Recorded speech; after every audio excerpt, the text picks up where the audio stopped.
You're listening to Inner Guidance Channel. Lesson 4. No one to change but self. May I take just a minute to clarify what was said last night? A lady felt from what I said last night that I am anti-one nation. I do hope that I am not anti any nation, race, or belief. If perchance I used a nation, it was only to illustrate a point. What I tried to tell you was this: we become what we contemplate. For it is the nature of love, as it is the nature of hate, to change us into the likeness of that which we contemplate. Last night I simply read a news item to show you that when we think we can destroy our image by breaking the mirror, we are only fooling ourselves. When through war or revolution, we destroy titles which to us represent arrogance and greed, we become, in time, the embodiment of that which we thought we had destroyed. So today, the people who thought they destroyed the tyrants are themselves that which they thought they had destroyed. That I may not be misunderstood, let me again lay the foundation of this principle. Consciousness is the one and only reality. We are incapable of seeing other than the contents of our own consciousness. Therefore, hate betrays us in the hour of victory and condemns us to be that which we condemn. All conquest results in an exchange of characteristics, so that conquerors become like the conquered foe. We hate others for the evil which is in ourselves. Races, nations, and religious groups have lived for centuries in intimate hostility, and it is the nature of hatred, as it is the nature of love, to change us into the likeness of that which we contemplate. Nations act toward other nations as their own citizens act toward each other. When slavery exists in a state and that nation attacks another, it is with intent to enslave. When there is a fierce economic competition between citizen and citizen, then in war with another nation, the object of the war is to destroy the trade of the enemy.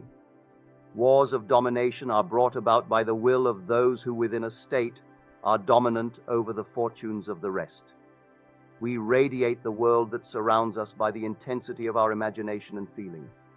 But in this third-dimensional world of ours, time beats slowly, and so we do not always observe the relationship of the visible world to our inner nature. Now that is really what I meant. I thought I had said it. That I may not be misunderstood, that is my principle. You and I can contemplate an ideal and become it by falling in love with it. On the other hand, we can contemplate something we heartily dislike, and by condemning it, we will become it. But because of the slowness of time in this three-dimensional world, when we do become what we contemplated, we have forgotten that formerly we set out to worship or destroy it. Tonight's lesson is the capstone of the Bible, so do give me your attention. The most important question asked in the Bible will be found in the 16th chapter of the Gospel of St. Matthew.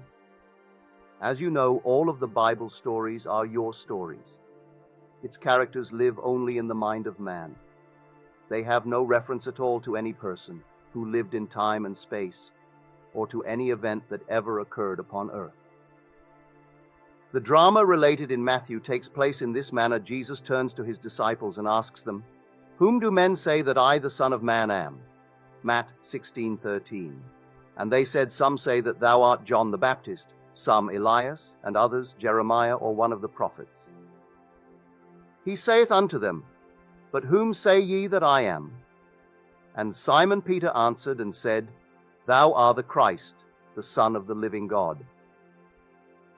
And Jesus answered and said unto him, "Blessed art thou, Simon Bar-Jonah, for flesh and blood hath not revealed it unto thee, but my Father which is in heaven. And I say also unto thee that thou art Peter, and upon this rock I will build my church." Matt 16:14, 18.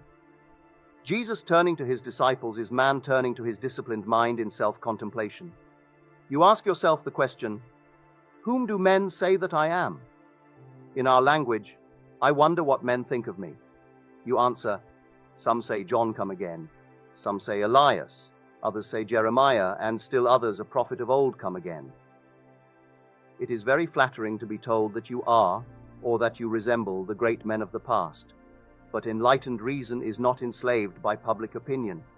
It is only concerned with the truth, so it asks itself another question. But whom say ye that I am? In other words, who am I? If I am bold enough to assume that I am Christ Jesus, the answer will come back, thou art Christ Jesus. When I can assume it and feel it and boldly live it, I will say to myself, flesh and blood could not have told me this, but my Father which is in heaven revealed it unto me. Then I make this concept of self the rock on which I establish my church, my world. If ye believe not that I am he, ye shall die in your sins. John 8:24. Because consciousness is the only reality, I must assume that I am already that which I desire to be. If I do not believe that I am already what I want to be, then I remain as I am and die in this limitation. Man is always looking for some prop on which to lean. He is always looking for some excuse to justify failure. This revelation gives man no excuse for failure. His concept of himself is the cause of all the circumstances of his life. All changes must first come from within himself. And if he does not change on the outside, it is because he has not changed within. But man does not like to feel that he is solely responsible for the conditions of his life. From that time, many of his disciples went back and walked no more with him. Then said Jesus unto the 12, Will ye also go away? Then Simon Peter answered him, Lord, to whom shall we go? Thou hast the words of eternal life. John 6:66-68. I may not like what I have just heard, that I must turn to my own consciousness as to the only reality, the only foundation on which all phenomena can be explained. It was easier living when I could blame another. It was much easier living when I could blame society for my ills, or point a finger across the sea, and blame another nation. It was easier living when I could blame the weather for the way I feel. But to tell me that I am the cause of all that happens to me, that I am forever molding my world in harmony with my inner nature, that is more than man is willing to accept. If this is true, to whom would I go? If these are the words of eternal life, I must return to them, even though they seem so difficult to digest. When man fully understands this, he knows that public opinion does not matter, for men only tell him who he is. The behavior of men constantly tell me who I have conceived myself to be. If I accept this challenge and begin to live by it, I finally reach the point that is called the Great Prayer of the Bible. It is related in the 17th chapter of the Gospel of St. John. I have finished the work which thou gavest me to do. John 17:4. And now, O Father, glorify thou me with thine own self, with the glory which I had with thee before the world was. John 17:5. While I was with them in the world, I kept them in thy name. Those that thou gavest me I have kept, and none of them is lost, but the son of perdition. John 17:12. It is impossible for anything to be lost. In this divine economy, nothing can be lost. It cannot even pass away. The little flower which has bloomed once, blooms forever. It is invisible to you here with your limited focus, but it blooms forever in the larger dimension of your being, and tomorrow you will encounter it. All that thou gavest me I have kept in thy name, and none have I lost, save the son of perdition. The son of perdition means simply the belief in loss. Son is a concept, an idea. Perdido is loss. I have only truly lost the concept of loss, for nothing can be lost. I can descend from the sphere where the thing itself now lives, and as I descend in consciousness to a lower level within myself, it passes from my world. I say, I have lost my health. I have lost my wealth. I have lost my standing in the community. I have lost faith. I have lost 1,000 things. But the things in themselves, having once been real in my world, can never cease to be. They never become unreal with the passage of time. I, by my descent in consciousness to a lower level, cause these things to disappear from my sight, and I say, they have gone. They are finished as far as my world goes. All I need do is to ascend to the level where they are eternal, and they once more objectify themselves and appear as realities within my world. The crux of the whole 17th chapter of the Gospel of St. John is found in the 19th verse, and for their sake I sanctify myself, that they also might be sanctified through the truth. Heretofore I thought I could change others through effort. Now I know I cannot change another unless I first change myself. To change another within my world, I must first change my concept of that other. And to do it best, I change my concept of self. For it was the concept I held of self that made me see others as I did. Had I a noble, dignified concept of myself, I never could have seen the unlovely in others. Instead of trying to change others through argument and force, let me but ascend in consciousness to a higher level, and I will automatically change others by changing self. There is no one to change but self. That self is simply your awareness, your consciousness, and the world in which it lives is determined by the concept you hold of self. It is to consciousness that we must turn as to the only reality. For there is no clear conception of the origin of phenomena, except that consciousness is all and all is consciousness. You need no helper to bring you what you seek. Do not for 1 second believe that I am advocating escape from reality when I ask you to simply assume you are now the man or the lady that you want to be. If you and I could feel what it would be like, were we now that which we want to be, and live in this mental atmosphere as though it were real, then, in a way we do not know, our assumption would harden into fact. This is all we need do in order to ascend to the level where our assumption is already an objective, concrete reality. I need change no man. I sanctify myself, and in so doing I sanctify others. To the pure all things are pure. There is nothing unclean of itself, but to him that esteemeth anything to be unclean, to him it is unclean. Rom 14:14. There is nothing in itself unclean, but you, by your concept of self, see things either clean or unclean. I and my Father are one. John 10:30. If I do not the works of my Father, believe me not. But if I do, though ye believe not me, believe the works, that ye may know and believe that the Father is in me, and I in him. John 10:37-38. He made himself one with God, and thought it not strange or robbery to do the works of God. You always bear fruit in harmony with what you are. It is the most natural thing in the world for a pear tree to bear pears, an apple tree to bear apples, and for man to mold the circumstances of his life in harmony with his inner nature. I am the vine, ye are the branches. John 15:5. A branch has no life save it be rooted in the vine. All I need do to change the fruit is to change the vine. You have no life in my world save that I am conscious of you. You are rooted in me, and, like fruit, you bear witness of the vine that I am. There is no reality in the world other than your consciousness. Although you may now seem to be what you do not want to be, all you need do to change it, and to prove the change by circumstances in your world, is to quietly assume that you are that which you now want to be, and in a way you do not know you will become it. There is no other way to change this world. I am the way. My I amness, my consciousness, is the way by which I change my world. As I change my concept of self, I change my world. When men and women help or hinder us, they only play the part that we, by our concept of self, wrote for them, and they play it automatically. They must play the parts they are playing because we are what we are.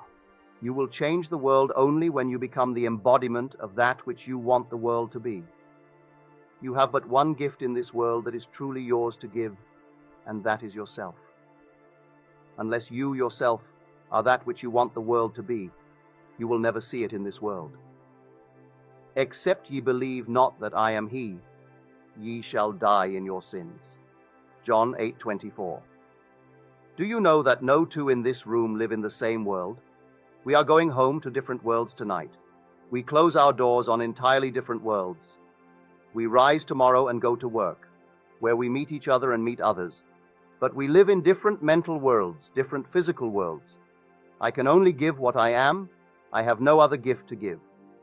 If I want the world to be perfect, and who does not, I have failed only because I did not know that I could never see it perfect until I myself become perfect. If I am not perfect, I cannot see perfection. But the day that I become it, I beautify my world because I see it through my own eyes. Unto the pure all things are pure. Titus 1:15. No two here can tell me that you have heard the same message any one night. The one thing that you must do is hear what I say through that which you are. It must be filtered through your prejudices, your superstitions, and your concept of self. Whatever you are, it must come through that and be colored by what you are. If you are disturbed and you would like me to be something other than what I appear to be, then you must be that which you want me to be. We must become the thing that we want others to be, or we will never see them be it. Your consciousness, my consciousness, is the only true foundation in the world. This is that which is called Peter in the Bible, not a man. This faithfulness that cannot turn to anyone, that cannot be flattered when you are told by men, you are John come again. That is very flattering to be told you are John the Baptist come again, or the great prophet Elias or Jeremiah. Then I deafen my ears to this very flattering little bit of news men would give me, and I ask myself, but honestly, who am I? If I can deny the limitations of my birth, my environment, and the belief that I am but an extension of my family tree, and feel within myself that I am Christ, and sustain this assumption until it takes a central place and forms the habitual center of my energy, I will do the works attributed to Jesus. Without thought or effort, I will mold a world in harmony with that perfection which I have assumed and feel springing within me. When I open the eyes of the blind, unstop the ears of the deaf, give joy for mourning and beauty for ashes, then and only then have I truly established this vine deep within. That is what I would automatically do were I truly conscious of being Christ. It is said of this presence, he proved that he was Christ by his works. Our ordinary alterations of consciousness as we pass from one state to another are not transformations, because each of them is so rapidly succeeded by another in the reverse direction. But whenever our assumption grows so stable as to definitely expel its rivals, then that central habitual concept defines our character and is a true transformation. Jesus, or enlightened reason, saw nothing unclean in the woman taken in adultery. He said to her, "Hath no man condemned thee?" John 8:10. She said, "No man, Lord." And Jesus said unto her, "Neither do I condemn thee. Go and sin no more." John 8:11. No matter what is brought before the presence of beauty, it sees only beauty. Jesus was so completely identified with the lovely that he was incapable of seeing the unlovely. When you and I really become conscious of being Christ, we too will straighten the arms of the withered and resurrect the dead hopes of men. We will do all the things that we could not do when we felt ourselves limited by our family tree. It is a bold step and should not be taken lightly, because to do it is to die. John, the man of 3 dimensions, is beheaded or loses his 3-dimensional focus, that Jesus, the 4th-dimensional self, may live. Any enlargement of our concept of self involves a somewhat painful parting with strongly rooted hereditary conceptions. The ligaments are strong that hold us in the womb of conventional limitations. All that you formerly believed, you no longer believe. You know now that there is no power outside of your own consciousness. Therefore, you cannot turn to anyone outside of self. You have no ears for the suggestion that something else has power in it. You know the only reality is God, and God is your own consciousness. There is no other God. Therefore, on this rock, you build the everlasting church, and boldly assume you are this divine being, self-begotten because you dared to appropriate that which was not given to you in your cradle. A concept of self not formed in your mother's womb. A concept of self conceived outside of the offices of man. The story is beautifully told us in the Bible using the two sons of Abraham. One, the blessed, Isaac, born outside of the offices of man, and the other, Ishmael, born in bondage. Sarah was much too old to beget a child, so her husband Abraham went in unto the bondservant Hagar, the pilgrim, and she conceived of the old man and bore him a son called Ishmael. Ishmael's hand was against every man, and every man's hand against him.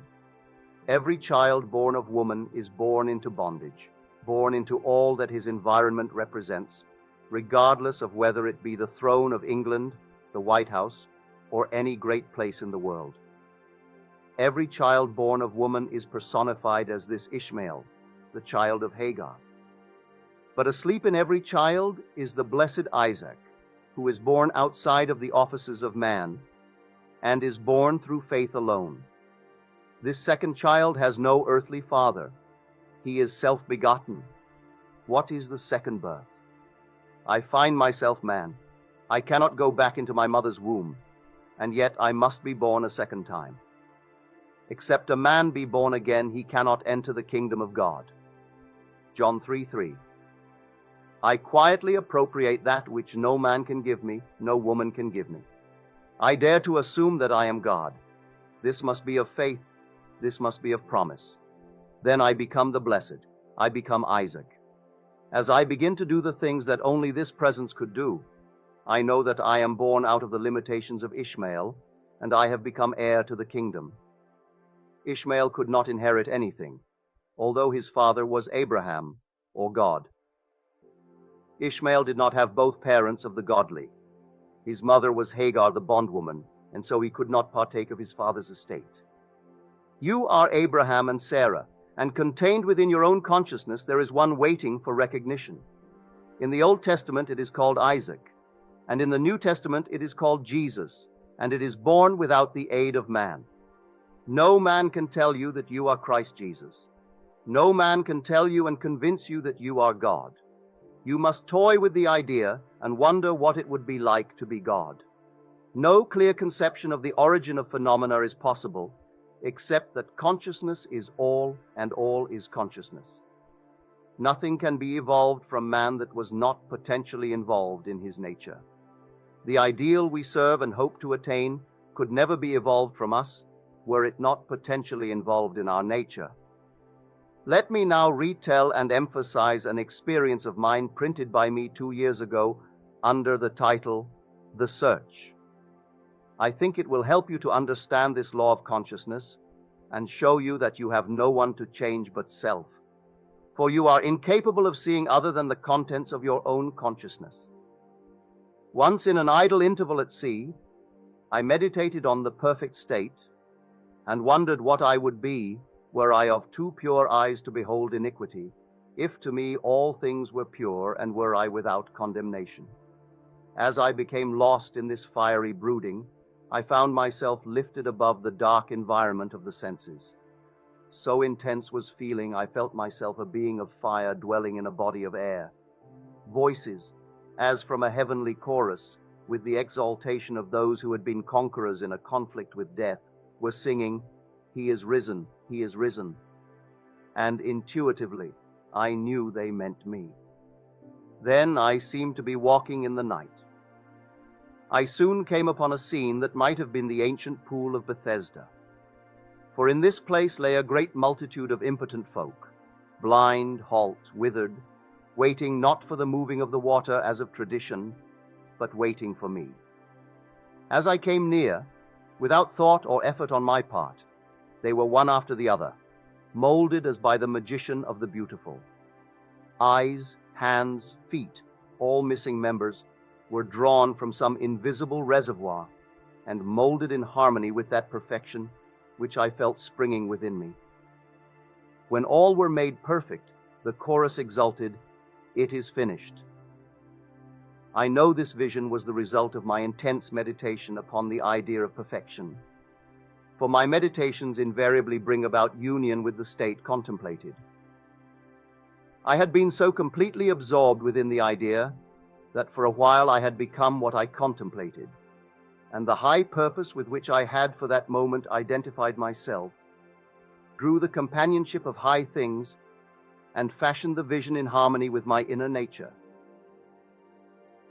The ideal with which we are united works by association of ideas to awaken 1,000 moods, to create a drama in keeping with the central idea. My mystical experiences have convinced me that there is no way to bring about the perfection we seek other than by the transformation of ourselves. As soon as we succeed in transforming ourselves, the world will melt magically before our eyes and reshape itself in harmony with that which our transformation affirms. We fashion the world that surrounds us by the intensity of our imagination and feeling, and we illuminate or darken our lives by the concepts we hold of ourselves. Nothing is more important to us than our conception of ourselves, and especially is true of our concept of the deep, dimensionally greater one within us. Those that help or hinder us, whether they know it or not, are the servants of that law which shapes outward circumstances in harmony with our inner nature. It is our conception of ourselves which frees or constrains us, though it may use material agencies to achieve its purpose. Because life molds the outer world to reflect the inner arrangement of our minds, there is no way of bringing about the outer perfection we seek other than by the transformation of ourselves. No help cometh from without.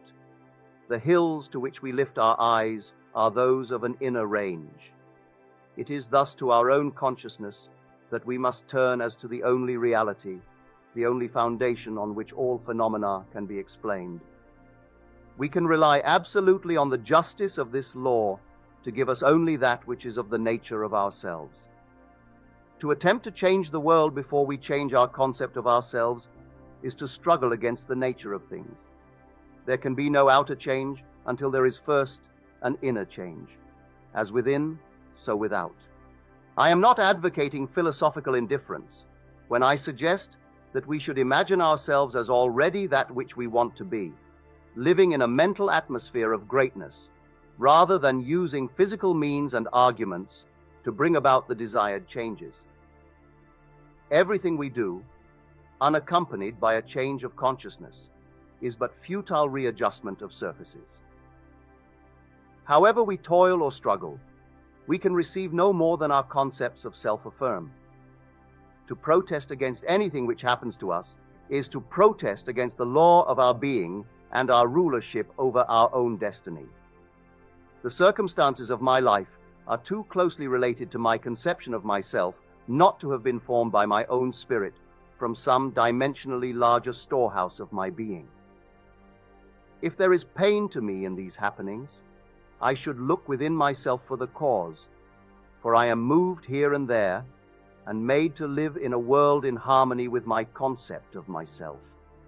If we would become as emotionally aroused over our ideas as we become over our dislikes, we would ascend to the plane of our ideal as easily as we now descend to the level of our hates. Love and hate have a magical transforming power, and we grow through their exercise into the likeness of what we contemplate.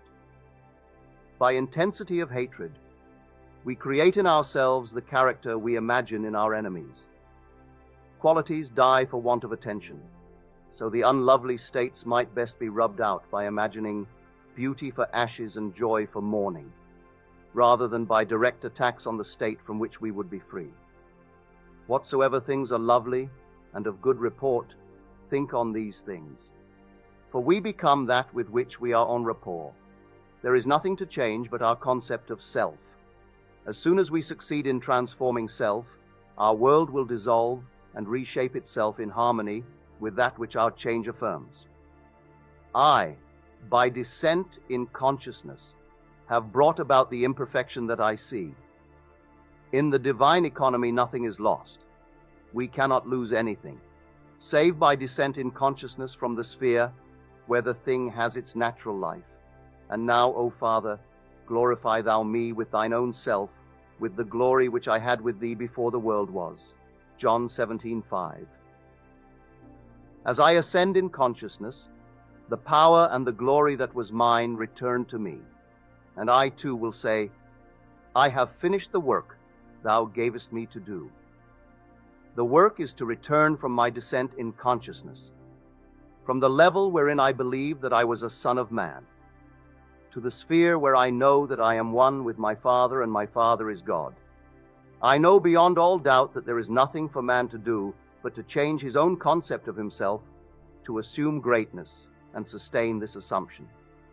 If we walk as though we were already the ideal we serve, we will rise to the level of our assumption and find a world in harmony with our assumption. We will not have to lift a finger to make it so, for it is already so. It was always so. You and I have descended in consciousness to the level where we now find ourselves, and we see imperfection because we have descended. When we begin to ascend while here in this three-dimensional world, we find that we move in an entirely different environment. We have entirely different circles of friends and an entirely different world while still living here. We know the great mystery of the statement, I am in the world, but not of it. Instead of changing things, I would suggest to all to identify themselves with the ideal they contemplate. What would the feeling be like were you of too pure eyes to behold iniquity, if to you all things were pure and you were without condemnation? Contemplate the ideal state and identify yourself with it, and you will ascend to the sphere where you as Christ have your natural life. You are still in that state where you were before the world was. The only thing that has fallen is your concept of self. You see the broken parts which really are not broken. You are seeing them through distorted eyes, as though you were in one of those peculiar amusement galleries, where a man walks before a mirror, and he is elongated, yet he is the same man. Or he looks into another mirror, and he is all big and fat. These things are seen today because man is what he is. Toy with the idea of perfection. Ask no man to help you, but let the prayer of the 17th chapter of the Gospel of St. John be your prayer. Appropriate the state that was yours before the world was. Know the truth of the statement, none have I lost save the son of perdition. Nothing is lost in all my holy mountain. The only thing that you lose is the belief in loss or the son of perdition. And for their sake I sanctify myself, that they also might be sanctified through the truth. John 17:19. There is no one to change but self. All you need do to make men and women holy in this world is to make yourself holy. You are incapable of seeing anything that is unlovely when you establish within your own mind's eye the fact that you are lovely. It is far better to know this than to know anything else in the world. It takes courage, boundless courage, because many this night, after having heard this truth, will still be inclined to blame others for their predicament. Man finds it so difficult to turn to himself, to his own consciousness, as to the only reality. Listen to these words. No man can come to me, except the Father which hath sent me draw him. John 6:44. I and my Father are one. John 10:30. A man can receive nothing except it be given him from heaven. John 3:27. Therefore doth my Father love me, because I lay down my life that I might take it again. No man taketh it from me, but I lay it down of myself. John 10:17-18. You did not choose me, I have chosen you. My concept of myself molds a world in harmony with itself. and draws men to tell me constantly by their behavior who I am. The most important thing in this world to you is your concept of self. When you dislike your environment, the circumstances of life, and the behavior of men, ask yourself, who am I? It is your answer to this question. That is the cause of your dislikes. If you do not condemn self, there will be no man in your world to condemn you. If you are living in the consciousness of your ideal, you will see nothing to condemn. To the pure, all things are pure. Now I would like to spend a little time making as clear as I can what I personally do when I pray, what I do when I want to bring about changes in my world. You will find it interesting, and you will find that it works. No one here can tell me they cannot do it. It is so very simple, all can do it. We are what we imagine we are. This technique is not difficult to follow, but you must want to do it. You cannot approach it with the attitude of mind, oh well, I'll try it. You must want to do it, because the mainspring of action is desire. Desire is the mainspring of all action. Now what do I want? I must define my objective.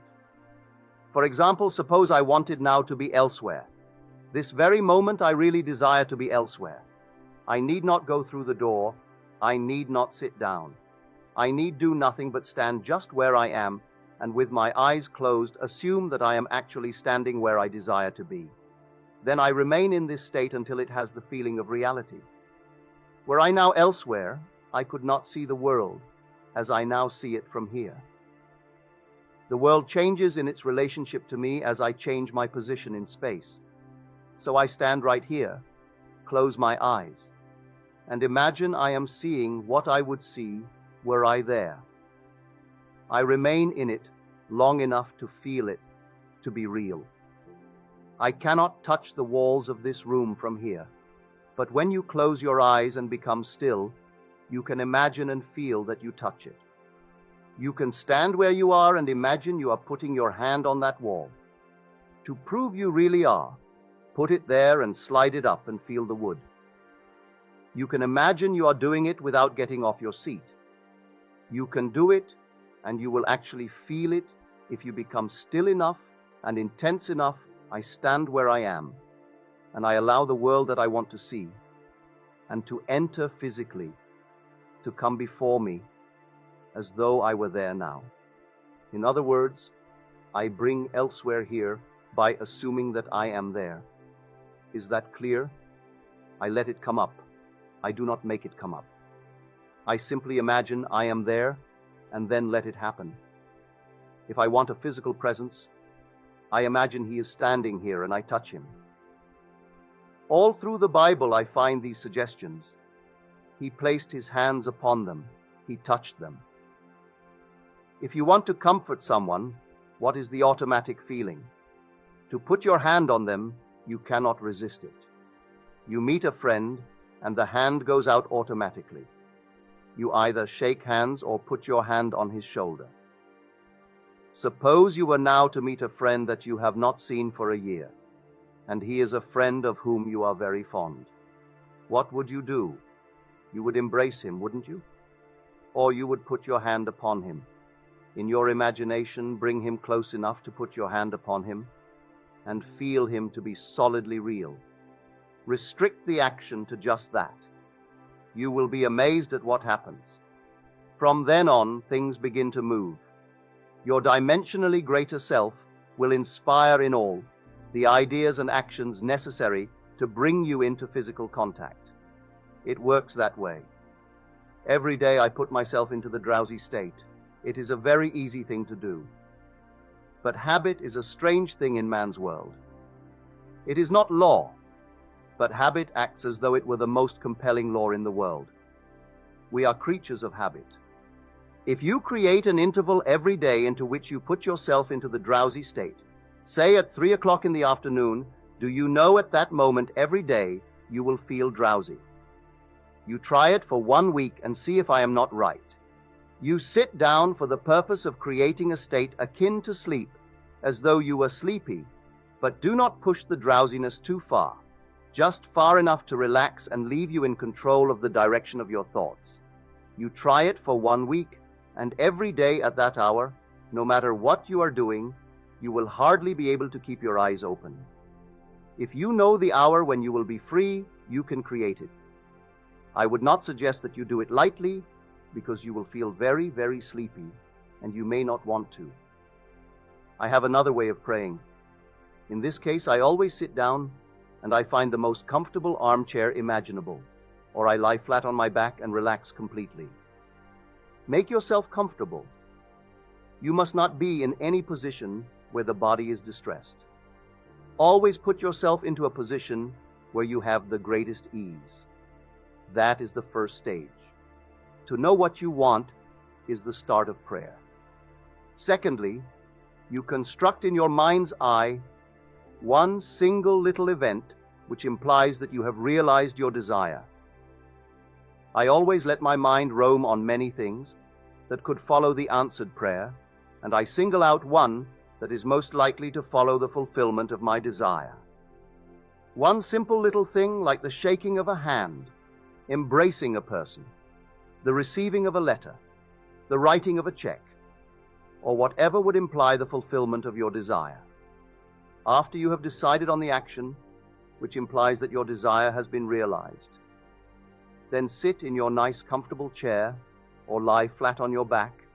Close your eyes for the simple reason it helps to induce this state that borders on sleep. The minute you feel this lovely drowsy state, or the feeling of gathered togetherness, wherein you feel, I could move if I wanted to, but I do not want to. I could open my eyes if I wanted to, but I do not want to. When you get that feeling, you can be quite sure that you are in the perfect state to pray successfully. In this feeling, it is easy to touch anything in this world. You take the simple little restricted action, which implies fulfillment of your prayer, and you feel it or you enact it. Whatever it is, you enter into the action as though you were an actor in the part. You do not sit back and visualize yourself doing it. You do it. With the body immobilized, you imagine that the greater you inside the physical body is coming out of it, and that you are actually performing the proposed action. If you are going to walk, you imagine that you are walking. Do not see yourself walk. Feel that you are walking. If you are going to climb stairs, feel that you are climbing the stairs. Do not visualize yourself doing it. Feel yourself doing it. If you are going to shake a man's hand, do not visualize yourself shaking his hand. Imagine your friend is standing before you and shake his hand, but leave your physical hands immobilized and imagine that your greater hand, which is your imaginary hand, is actually shaking his hand. All you need do is to imagine that you are doing it. You are stretched out in time, and what you are doing, which seems to be a controlled daydream, is an actual act in the greater dimension of your being. You are actually encountering an event fourth dimensionally before you encounter it here in the 3 dimensions of space, and you do not have to raise a finger to bring that state to pass. My third way of praying is simply to feel thankful. If I want something, either for myself or another, I immobilize the physical body, then I produce the state akin to sleep, and in that state just feel happy, feel thankful, which thankfulness implies realization of what I want. I assume the feeling of the wish fulfilled, and with my mind dominated by this single sensation, I go to sleep. I need do nothing to make it so, because it is so. My feeling of the wish fulfilled implies it is done. All these techniques you can use and change them to fit your temperament. But I must emphasize the necessity of inducing the drowsy state, where you can become attentive without effort. A single sensation dominates the mind if you pray successfully. What would I feel like now, were I what I want to be? When I know what the feeling would be like, I then close my eyes and lose myself in that single sensation, and my dimensionally greater self then builds a bridge of incident to lead me from this present moment to the fulfillment of my mood. That is all you need do. But people have a habit of slighting the importance of simple things. We are creatures of habit, and we are slowly learning to relinquish our previous concepts but the things we formerly lived by still in some way influence our behavior. Here is a story from the Bible that illustrates my point. It is recorded that Jesus told his disciples to go to the crossroads, and there they would find a colt, a young colt, not yet ridden by a man. To bring the colt to him, and if any man ask, "Why do you take this colt?" say, "The Lord has need of it." They went to the crossroads and found the colt, and did exactly as they were told. They brought the unbridled ass to Jesus, and he rode it triumphantly into Jerusalem. The story has nothing to do with a man riding on a little colt. You are Jesus of the story. The colt is the mood you are going to assume. That is the living animal not yet ridden by you. What would the feeling be like were you to realize your desire? A new feeling like a young colt is a very difficult thing to ride unless you ride him with a disciplined mind. If I do not remain faithful to the mood, the young colt throws me off. Every time you become conscious that you are not faithful to this mood, you have been thrown from the colt. Discipline your mind that you may remain faithful to a high mood, and ride it triumphantly into Jerusalem, which is fulfillment, or the city of peace. This story precedes the feast of the Passover. If we would pass from our present state into that of our ideal, we must assume that we are already that which we desire to be and remain faithful to our assumption. For we must keep a high mood if we would walk with the highest. A fixed attitude of mind, a feeling that it is done, will make it so. If I walk as though it were, but every once in a while I look to see if it really is, then I fall off my mood or colt. If I would suspend judgment like Peter, I could walk on the water. Peter starts walking on the water, and then he begins to look unto his own understanding, and he begins to go down. The voice said, "Look up, Peter." Peter looks up and he rises again and continues walking on the water. Instead of looking down to see if this thing is really going to harden into fact, you simply know that it is already so. Sustain that mood, and you will ride the unbridled colt into the city of Jerusalem. All of us must learn to ride the animal straight into Jerusalem unassisted by a man. You do not need another to help you. The strange thing is that as we keep the high mood and do not fall, others cushion the blows. They spread the palm leaves before me to cushion my journey. I do not have to be concerned. The shocks will be softened as I move into the fulfillment of my desire. My high mood awakens in others the ideas and actions which tend towards the embodiment of my mood. If you walk faithful to a high mood, there will be no opposition and no competition. The test of a teacher or a teaching is to be found in the faithfulness of the taught. I am leaving here on Sunday night. Do remain faithful to this instruction. If you look for causes outside the consciousness of man, then I have not convinced you of the reality of consciousness. If you look for excuses for failure, you will always find them, for you find what you seek. If you seek an excuse for failure, you will find it in the stars, in the numbers, in the teacup, or most any place. The excuse will not be there, but you will find it to justify your failure. Successful business and professional men and women know that this law works. You will not find it in gossip groups, but you will find it in courageous hearts. Man's eternal journey is for one purpose: to reveal the Father. He comes to make visible his Father, and his Father is made visible in all the lovely things of this world. All the things that are lovely, that are of good report, ride these things, and have no time for the unlovely in this world, regardless of what it is. Remain faithful to the knowledge that your consciousness, your I amness, your awareness of being aware of the only reality. It is the rock on which all phenomena can be explained. There is no explanation outside of that. I know of no clear conception of the origin of phenomena, save that consciousness is all and all is consciousness. That which you seek is already housed within you. Were it not now within you, eternity could not evolve it. No time stretch would be long enough to evolve what is not potentially involved in you. You simply let it into being by assuming that it is already visible in your world and remaining faithful to your assumption. It will harden into fact. Your Father has unnumbered ways of revealing your assumption. Fix this in your mind and always remember, an assumption, though false if sustained, will harden into fact. You and your Father are one, and your Father is everything that was, is, and will be.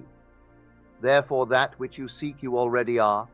It can never be so far off as even to be near, for nearness implies separation. The great Pascal said, "You never would have sought me had you not already found me.